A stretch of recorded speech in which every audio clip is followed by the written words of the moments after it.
Chapter 7. The Wedding Party.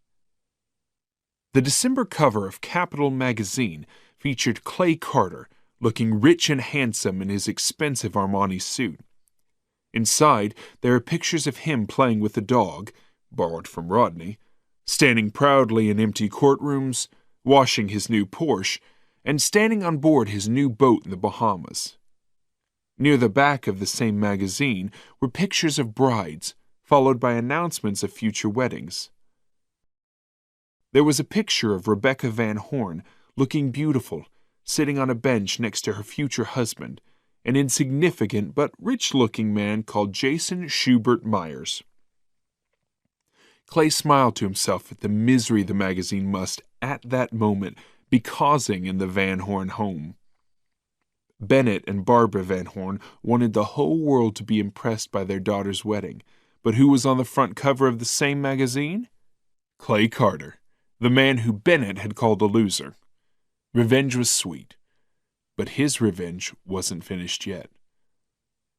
"I'm looking for a young woman, preferably a blonde," Clay said to Jonah after work that Wednesday evening. Jonah was surprised. "The richest young bachelor in town is having trouble finding a woman?" "I'm going to Rebecca's wedding, and I need a beautiful young woman to go with me." Jonah knew hundreds of beautiful women, and he showed Clay a photograph in a magazine of a girl called Ridley, a 25-year-old fashion model from Russia who had come to America as a student and who had never gone back. Clay met Ridley for dinner in a Japanese restaurant and was amazed to see that she looked even more beautiful in person than she did in her photographs. Conversation wasn't easy. She spoke 5 languages, but her English was poor. But Clay didn't mind. Dinner now, Rebecca's wedding later, then it's thank you and goodbye, Clay thought.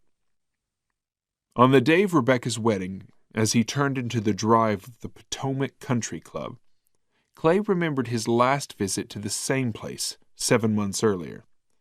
Then he had hidden his old Honda behind the tennis courts, but now he was proudly driving a brand new Porsche. They were an hour late, which was perfect timing. The dance hall was crowded and a jazz band played at one end. Heads began turning immediately as Ridley entered the room, and many men who, in normal circumstances, would have ignored Clay suddenly wanted to shake his hand. Ridley squeezed Clay's arm tightly as a crowd of Clay's old friends pressed in on all sides, wanting to say hello, laughing at everything Clay said as if he were the funniest man in the world, but all the time looking at Ridley. An announcement was being made on stage and the room became quieter. The bride and groom were going to dance, and the crowd gathered round to watch. Rebecca looked very beautiful as she slowly danced with her husband around the dance floor, and Clay felt jealous and angry. "You still love her, don't you?" Ridley whispered. "Not now," he whispered back. "You do. I can tell." "No." It was painful to watch Rebecca dancing with her husband, and Clay had to remind himself why he was there. He wanted Rebecca to see him with a beautiful girl, and to know that he was doing very well without her. He took Ridley by the hand and led her to the dance floor, where a lot of other people were now already dancing. Ridley was a natural dancer, and groups of men soon gathered round to watch her carefully. Rebecca, too, noticed her, and then saw, to her surprise, that this beautiful, sexy blonde woman was dancing with Clay. The music ended, and just as a slow song was beginning, Rebecca stepped between Clay and Ridley. "Hello, Clay," she said, ignoring Ridley. "How about a dance?" "Sure," he said. Ridley moved away, but she wasn't alone for long. Within seconds she was surrounded by dozens of men. She chose the tallest one, threw her arms around him, and began to dance. "I don't remember inviting you," Rebecca said with an arm over Clay's shoulder. "Do you want me to leave?" he said, pulling her as close to him as her wedding dress would allow. "People are watching," she said, smiling for their benefit. "Why are you here?" "To celebrate your wedding, and to see your lovely new husband." "Don't be unpleasant, Clay. You're just jealous." "I'm more than jealous. I'd like to break his neck." "Jason's not bad." "I don't want to hear about it. Just promise me you won't get pregnant, okay?" "That's not your business." "Tell me that you still love me." "I don't." "You're lying."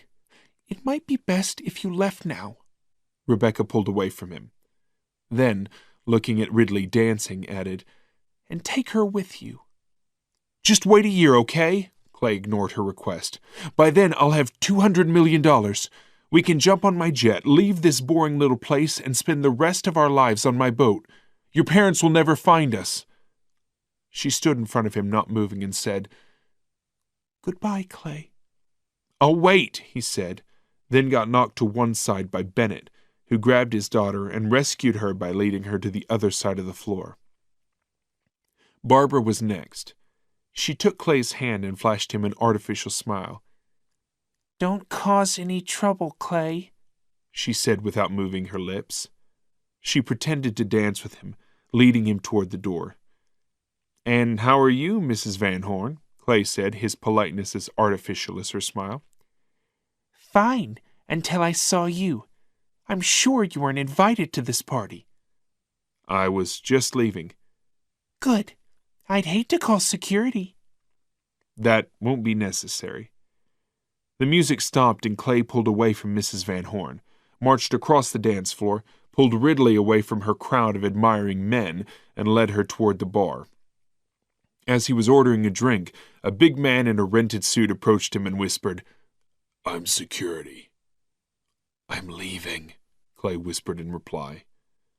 Driving away from the Great Potomac Country Club, with Ridley wrapped around him, Clay privately told himself that this was one of the finest moments of his life.